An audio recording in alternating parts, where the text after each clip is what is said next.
É uma honra poder palestrar aqui novamente no Fórum GD, Fórum GD Sul, dessa vez aqui em Porto Alegre. Eu que sou aqui de Santa Maria, né, aqui do estado. Já palestrei em outros fóruns de geração distribuída, junto com o meu colega também, o professor Leandro Michels. Até gostaria de agradecer a FRG por esse convite e também pela parceria com a FSM, né, que a gente agora tem um termo oficial de acordo de cooperação entre a FSM e a FRG nessa questão, especialmente dos eventos, né. Então, a gente gostaria de agradecer a FRG, ao Thiago, a Vanessa, o pessoal, todo mundo, né, que é muito importante a gente fazer essa interlocução entre academia e mercado, né. Sem ter essa interlocução, a gente não consegue levar adiante os resultados das nossas pesquisas, né, os resultados de tudo que a gente estuda na universidade. Então, eu sou lá da UFSM, né, onde nós temos, dentro da Universidade Federal de Santa Maria, o Instituto de Redes Inteligentes. É um instituto que foi inaugurado em 2017, né, onde a gente desenvolve, nesse instituto, serviços e pesquisa e desenvolvimento, basicamente. A gente tem lá os serviços de ensaio de inversores. Atualmente é o laboratório de ensaio de inversores, acreditado pelo Inmetro, com maior capacidade de potência no Brasil, né? Inversores até 75 kW, mas também temos equipamentos até mais do que isso, até 270 kW. E nós temos também não só os ensaios em metro, mas também outros ensaios que podem ser feitos, ensaio de desempenho, de segurança, qualidade do equipamento, né, que a gente pode testar lá para os distribuidores conhecerem melhor os inversores que estão trabalhando e os fabricantes também, né. A gente tem a questão do laboratório que já está dentro do PSQ da BGD, no Programa Setorial de Qualidade, para ensaio dos inversores, né, e emitir as estrelas de acordo com a qualidade dos equipamentos. A gente tem a parte de pesquisa também, o Instituto Nacional de Ciência e Tecnologia em Geração Distribuída e uma unidade da Embrapi na área de recursos energéticos distribuídos. A gente tem várias parcerias com diversas fabricantes e empresas do setor, né, no desenvolvimento de soluções, de produtos, né, com o objetivo de levar esses produtos com desenvolvimento tecnológico para o mercado. Bom, o tema que eu vou falar é na questão dos impactos da geração distribuída na rede de distribuição. Mas o principal impacto que a gente pode falar, que é uma dor dos instaladores, dos integradores, é a questão da sobretensão em redes de geração distribuída, os problemas de sobretensão. Especialmente em redes com alta resistência, redes longas, redes rurais, né? E em horários que a gente tem alta geração e baixo consumo, né? Então, o consumo local ele não consegue consumir a potência gerada, a tensão vai lá em cima, pode desconectar o inversor e vários outros efeitos que a gente vai ver. Então, a principal questão é da impedância da rede elétrica, né? A alta impedância, a resistência, principalmente, né? Que a potência de geração ela fica influenciando na tensão da rede. Então, a tensão da rede depende do sol. Isso é uma situação que a gente tem hoje em dia com alta penetração da geração distribuída. A gente pode dividir esse problema de sobretensão em dois problemas. Um que é exclusivo em problema local, em baixa tensão, em uma casa, um local mais afastado da rede, né, uma rede pequena, aí, né, rede exclusiva em baixa tensão, que é principalmente devido a cabos muito longos, né, cabos mal dimensionados, né, então a gente vai ter um problema local, onde a resistência é muito maior do que a reatância da rede. E tem também outra questão, que é o problema em média tensão, quando a gente tem muita GD na cidade, né, ali nos alimentadores da subestação, né, muita GD espalhada, né, e essa sobretensão começa a acontecer também em média tensão, né. Mesmo não estando gerando, uma casa sem geração, ela também vai perceber o aumento de tensão, né, por causa dos vizinhos que tem GD, né, ou no local. Isso que dá a questão da capacidade da rede, principalmente, está ali, os problemas de média tensão, capacidade da rede de suportar a inserção de GD. Né? Então, nesse caso, quando a gente está em média tensão, a gente já começa a falar em reatância, parte reativa da rede, né, que é a energia armazenada em campo magnético, que é similar ou até maior do que a resistência. A gente pode separar de maneira simplificada nesses dois tipos de sobretensão. Então, nesse segundo caso, parte de média tensão, a gente pode entrar na questão da potência reativa dos inversores, que a potência reativa dos inversores ela pode ajudar para reduzir a sobretensão. Bom, mas qual que é o problema da sobretensão? Se a gente vai analisar as normas, né, a gente pode pensar na sobretensão a partir de 3 visões. Primeiro, na visão das cargas. A gente tem normas lá na área de tecnologia da informação, por exemplo, que diz que as cargas têm que suportar mais ou menos 10% da tensão da rede, ou mais ou menos 20% quando tem em pequenos transitórios. Né? Essa norma TIC, por exemplo, né? Na área de sistema de tecnologia de informação. Então, na visão das cargas. Né? Mas a gente tem também na visão dos distribuidores, no PRODIST módulo 8, qualidade de energia. Né? No PRODIST, a gente tem a faixa adequada, tem a faixa precária, que é muito menor, né, do que a faixa e a faixa crítica. Né? A faixa crítica acima de 1,06 PU já é a faixa crítica. É a visão das distribuidoras, o que elas precisam atender. Né? E a gente também tem a visão na área dos inversores, né? Dos inversores fotovoltaicos, NBR 16149. Nos critérios dessa norma da BNT NBR 16149 de inversores, o inversor ele deve operar entre 80% e 110% da tensão da rede. Acima disso, deve desconectar. Acima de 110%. Abaixo de 80%, deve desconectar. Né? Então, a gente pode ver, inclusive, que os inversores já estão bem além da faixa do PRODIST. Né?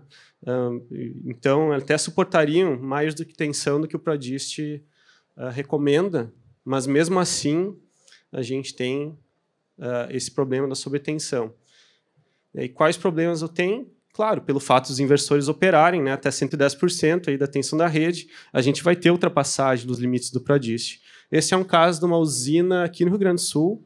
Né, nós temos um artigo lá do pessoal da UFSM aqui, Eliandro Marques, Renata Martins, mestrandos lá da UFSM, que desenvolveram um estudo de caso aqui no Rio Grande do Sul, uma usina de 120 kW, numa rede de ponta de linha lá.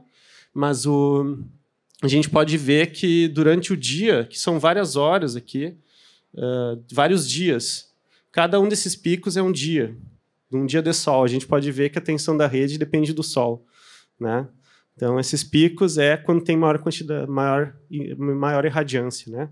Então, chegou a alcançar o limite crítico do PRODIST até, limite superior crítico, mas ainda abaixo do 242 volts, que seria o limite de desconexão pela norma dos inversores. Bom, com a questão da GD, a gente tem o perfil de tensão na rede é um pouco diferente do que a gente tem hoje. Né? Sem GD, a rede tradicional ali, a gente sempre tem uma queda de tensão, uma rede resistiva, uma queda de tensão desde o transformador até o final da rede, na rede de baixa tensão. Né? Quanto mais consumidores, maior vai ser a queda. Mas quando a gente entra com GD, esse é o que as concessionárias estavam acostumadas, né? Estavam acostumadas com isso. Mas com GD a gente teve um problema, porque varia com horário. Né? Varia muito com horário.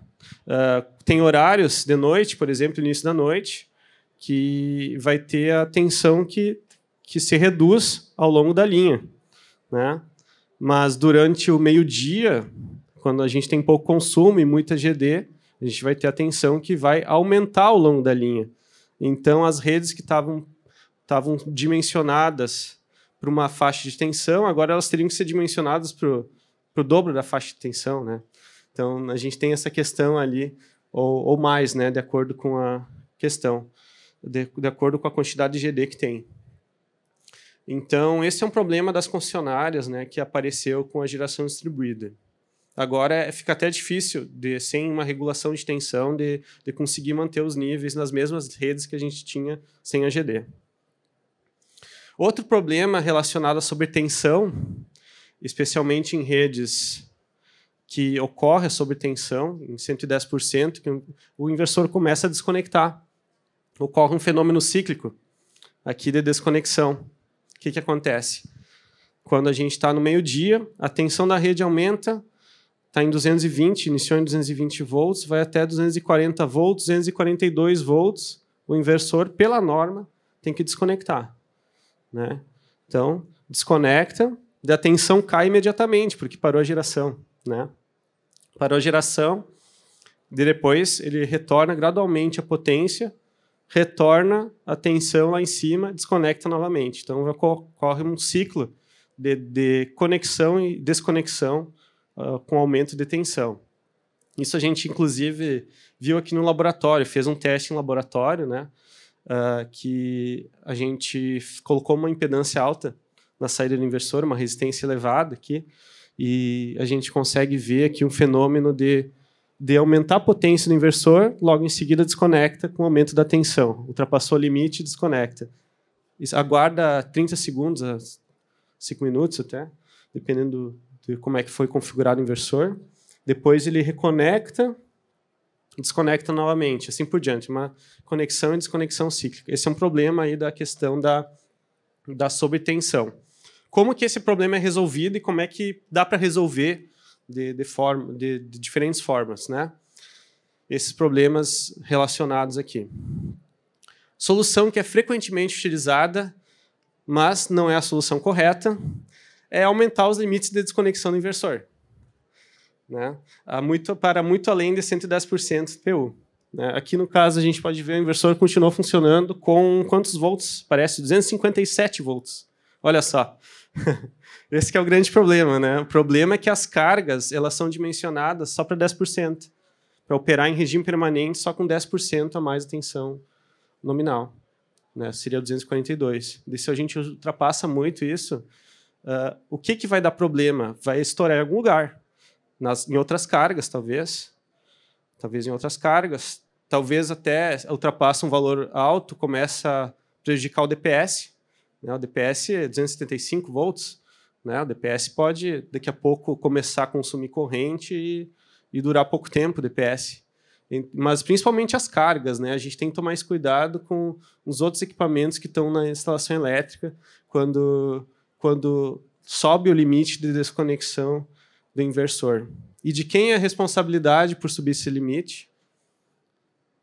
Se dá algum problema, né? É de quem fez isso daí. Né? Tá fora de norma, né? Sabem que as responsabilidades do engenheiro quando faz uma coisa fora de norma. Né? Então, é complicado. Bom, soluções para esses problemas da subtensão. Não a solução ruim, digamos, né? Que seria fora de norma, mas soluções mais adequadas. Né? Em baixa tensão, ideal, se tivesse ajuste automático de TAP, regulação de tensão pela distribuidora, né? Dividir mais circuitos em baixa tensão, redimensionar a rede, usar condutores de maior seção, inclusive na própria instalação elétrica. Né? Dá para fazer o cálculo, inclusive, qual a queda de tensão no condutor para evitar esse problema. Né? Trocar o inversor ou dividir em mais fases também ajuda, porque divide a corrente entre várias fases. Em média tensão também, várias soluções podem ser feitas, se for o problema da sobretensão em média tensão. Mas em média tensão são recondicionamentos e reprojetos da rede, né, mais complexos. Se a concessionária poderia fazer isso, usar regulador de tensão com TAP automático, ali, né, variando ao longo do dia o TAP do transformador, do regulador, e daí, nesse caso, a gente teria, no momento, queda de tensão, e outro momento, aumento da tensão, mas tudo ficaria dentro dos limites. Né? Isso seria uma possibilidade. Mas quero falar um pouco mais detalhes da questão das soluções dentro do inversor, dentro do equipamento. Uma das soluções que os inversores implementam, vários inversores têm essa funcionalidade, é a curva Volt-Watt. O que é a curva Volt-Watt? Digamos, acima de 108% da tensão nominal, o inversor começa a reduzir a sua potência máxima de saída. Então, antes de chegar de 110%, ele está com potência muito menor. Então, ele não desconecta. Não desconecta por efeito dele mesmo, né? Então, porque ele já está com potência zero, para quase zero, quando está em 110% da tensão da rede. Então, evita o problema da desconexão e reconexão, a curva Volt-Watt, certo? Desvantagem, claro, é a questão de perda de energia, né? Quando a gente está reduzindo a potência de saída por clipping de potência, né, a gente está deixando de gerar. Isso é uma coisa que os clientes não vão gostar, né? Com certeza. Quem é cliente de geração distribuída quer gerando sempre o máximo possível. Só que tem outros efeitos que a gente desconhece, especialmente nas cargas, né? Nas cargas da instalação. Esse que é o grande problema, desconhecimento de todos os efeitos que acontecem quando está uma sobretensão muito elevada.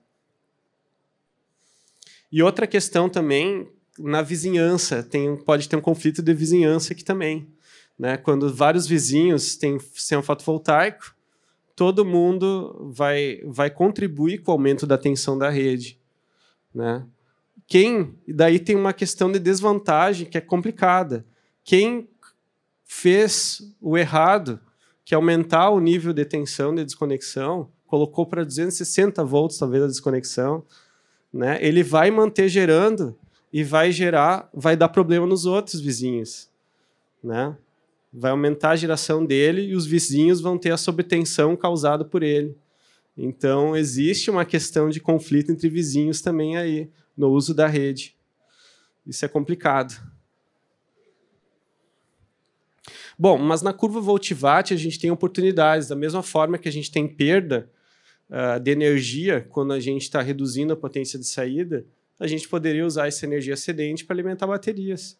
Se usar inversor híbrido, ou cargas que podem ser acionadas em momentos exatos, né? Momentos não exatos, né? A gente poderia usar para alimentar carro elétrico, carregar bateria, para evitar a desconexão e reduzir a tensão de saída para a rede. Isso poderia ser usado. Os inversores híbridos já tem alguns que têm essa capacidade, certo? Então, ao invés de deixar de produzir, a gente usa energia excedente, que causaria sobretensão para alimentar a bateria. Bom, outra questão, outra alternativa dentro do inversor para resolver o problema da sobretensão é a curva Volt-VAR, que é o quê? O que é essa curva? É uma curva em que a gente ajusta parâmetros, uma tensão acima de tanto por cento, digamos de 105%, o inversor começa a consumir energia reativa, como um indutor, um reator em paralelo com a rede, né? Ele começa a consumir energia reativa. E nesse consumo de energia reativa, ele ajuda a reduzir a tensão da rede. Quando está com essa curva é ativada quando uma tensão for acima de um determinado valor, digamos 235 volts, algo nesse sentido. Da mesma forma, também pode ajudar na subtensão, quando a tensão for inferior a 90%. Né, de 80% a 90% da tensão da rede, ele começa a injetar potência reativa, como se fosse um capacitor, um banco de capacitores. Né? Então, isso ajuda a elevar um pouco a tensão. O porém, que esse método ele não é muito eficaz para geração distribuída, para pequena geração distribuída. Né? Por quê? Porque ele só funciona quando a gente tem uma reatância da rede com valores equivalentes ao da resistência da rede. Né? Senão, ele não vai funcionar adequadamente. E daí, nesse caso, igual ele vai precisar do método Volt-Watt para reduzindo a potência ativa da saída para poder evitar a desconexão. Bom, nessa questão da curva Volt-VAR, a gente tem essa curva, né? A curva da faixa de operação nominal do inversor em função de potência ativa e reativa, a gente tem isso definido no NBR 16149. Né? Um problema dessa curva VaR é que quando a gente está próximo da potência nominal do inversor, por exemplo, o inversor de 10 kW está operando ali já em 10 kW, está no máximo, ele vai ter que optar. Ou consome reativo, ou produz o máximo de potência ativa. Ele vai ter que optar. Então, ele vai ter que ter prioridades aqui, o inversor, quando está na sua potência máxima. Esse que é um problema. Se ele priorizar o consumo de reativos para ajudar a reduzir a tensão da rede, ele vai operar nesse ponto A aqui e vai estar em 9 kW na saída, mas consumindo reativo. Então, ele vai ter que reduzir sua potência ativa de saída para poder consumir o reativo, senão ultrapassa o seu limite físico de corrente máxima de saída. Que o inversor tem um limite máximo de potência da saída. Né? Esse é um problema, tem que priorizar. Ou prioriza a potência reativa, o consumo de reativo, ou prioriza a potência ativa. Se ele priorizar a potência ativa, o que vai acontecer? Ele vai ter que não vai poder mais consumir reativo, que vai para zero. Né? Porque ele não tem mais capacidade de corrente na saída para consumir reativo. Né? E daí não resolve o problema da sobretensão quando ele não consome reativo. Certo? Similar à curva VaR, a gente tem a curva de fator de potência, que também está na NBR 16149. É uma curva que pode ser configurada dentro do equipamento, entre pontos A, B e C, para o inversor reduzir seu fator de potência, que é equivalente a consumir reativo, basicamente, quando a tensão da rede estiver um pouco maior e quando ele estiver com potência mais alta. Né?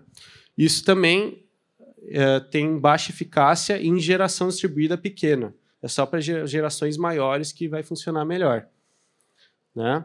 Quando a sobretensão for mais na média tensão, vai funcionar bem essa alternativa. Só para mostrar para vocês um exemplo aqui, quando funciona e quando não funciona. Que nesse primeiro caso, lá, a gente tem uma região de sobretensão, acima de 110% em laranja, né? O inversor operando com fator de potência, consumindo o reativo, ele fica na região C, ele ainda fica fora da sobretensão, certo? Mas, quando a impedância da rede ela tiver mais reativo do que resistência, né? Tiver mais reatância do que resistência. Energia armazenada aí no campo magnético da rede. Mas, por outro lado, com uma rede de IGD pequena, né, a gente tem muito mais resistência do que reatância. Então, nesse caso, não vai funcionar. Pode ativar a curva que não vai resolver o problema, certo? Da sobretensão. Que é um problema que quase todo mundo aqui imagina que já teve esse problema. Bom, vou mostrar um exemplo lá da nossa usina de 100 kW da FSM. Né? Nós temos uma usina de mini geração, né? Que a gente identificou através de um algoritmo lá, colocando potência ativa e reativa no inversor, a gente conseguiu identificar a impedância da rede. Né? Tanto a impedância local quanto a impedância série. Né? Seria mais ou menos isso daí. A gente pode ver que o X em ohms é muito maior do que o R. Né? Então, a gente tem muito mais reatância do que resistência. Então, nesse caso dessa usina de 100 kW, a gente consegue ver que o consumo de reativos vai, de fato, ajudar a controlar a tensão da rede, a evitar que tenha sobretensão na rede. Olha só, a gente aumenta o reativo, que para cá, ó, por exemplo, a tensão da rede vai diminuindo bastante. Certo? Acho que não sei se dá para enxergar direito os númerozinhos, está bem ruim de enxergar. Mas a gente tem, nesse caso, quando a reatância é muito maior que a resistência, vai funcionar adequadamente. Bom, fazendo esse estudo aqui para apresentação, acabei percebendo uma questão interessante que a gente lá, ajuda no comitê de norma também, a gente não tinha percebido. Que, aliando essas duas curvas, quando a gente tem a curva de fator de potência, função da potência, junto com a outra curva ao mesmo tempo, a gente vê que a curva de fator de potência, em função de potência, ela ultrapassa os limites do inversor. Né? Então, ela não está bem adequada na norma. Vamos ter que fazer esse ajuste lá na norma, certo? Ela ultrapassa o limite físico do inversor. Esse limite aqui da borda em vermelho seria o limite de corrente do inversor, que a corrente é uma questão importante, né? Que a corrente de saída do inversor, que ela produz as perdas, não é a tensão, né, do inversor, é a corrente. Né? Então, quando a gente consome reativo, a gente está consumindo mais corrente também, né? Certo? E a corrente faz aumentar a temperatura, certo? Dos componentes, essas maiores perdas. Mas também tem outro lado aqui também que eu coloquei, que quando a gente está perto dos limites de sobretensão, a potência máxima de saída aumenta, porque para a mesma corrente a gente tem tensão maior. Então, poderia ser também potência maior, certo? Então, até poderia ser variável os limites de potência do inversor, mantendo fixa a corrente. Quando tem tensão maior, o limite de potência é maior. Bom, outra opção até que vem sendo discutida é a questão para resolver esse problema de sobretensão e consumo de reativos, é a operação quadrada do inversor. Usar, ao invés daquela curva que a gente tinha antes aqui, essa curva aqui, né? Usar o inversor operando dentro de limites máximos de potência ativa e de potência reativa, mais e menos, ele poder usar o reativo para fazer o controle. Né? E com isso poderia fazer serviços de regulação da rede, serviços ancilares, compensação de energia reativa da rede, poderia. A desvantagem dessa curva aqui, né, que até vem sendo estudado em alguns trabalhos, eu via o ONS, né, é que a gente vai ter um regime de trabalho do inversor maior. Inclusive, para baixa potência, o inversor poder operar durante a noite como compensação de reativos, como capacitor, né, como banco de capacitores. Né? Isso, claro, poderia ajudar também a reduzir custo com banco de capacitores. Né? Porém, tem o problema do sobredimensionamento do equipamento do inversor. E também o problema da vida útil do equipamento. Quando a gente submete o inversor com um ciclo de trabalho mais estendido, além das 12 horas, talvez, normais do dia, né? Ele vai aquecer mais, e aquecendo mais vai reduzir a vida útil dos seus componentes. Tudo isso deveria que ser precificado, deveria ser valorado para tentar entender quanto que seria esse serviço aqui de regulação de tensão, quanto que custaria esse serviço aqui também de compensação de reativos pelo inversor. Teria que valorar isso daí para ter uma compensação justa pela redução da vida útil do equipamento. Até tem um trabalho bem interessante aqui que fez análise do inversor, né, a diferença de vida útil com injeção de fator de reativo e sem injeção de reativo. Sem injeção de reativo, a estimativa dava até mais de 30 anos a vida útil do inversor. Com o reativo, deu 10 anos. Né? Então, por quê? Porque aquece muito mais. Né? Isso teria que ser considerado também. Será que a gente consegue regular a tensão pelo inversor? Ok, mas tem esses outros problemas aí que tem que ser bem detalhados e analisados. Bom, soluções para sobretensão, tem também soluções normativas. A nova portaria do Inmetro já elevou os limites da norma. Ao invés de 110% para desconectar, elevou para 112%. Parece tão pouquinho, 2%, né?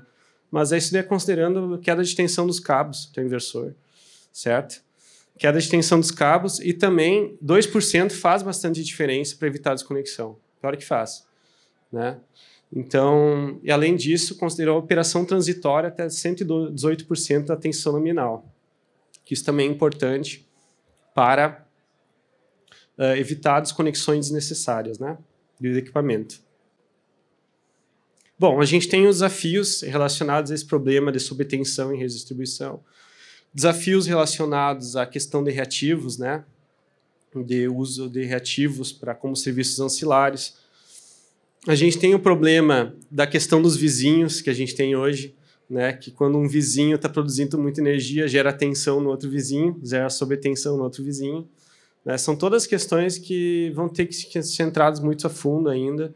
Então, como definir de forma justa a contribuição de cada prosumidor, né, para evitar esses problemas de sobretensão, evitar o problema nas cargas, certo? E também como valorar o serviço de controle de tensão quando o inversor começa a consumir reativo ou produzir energia reativa, certo? Então, é isso daí. Muito obrigado, pessoal.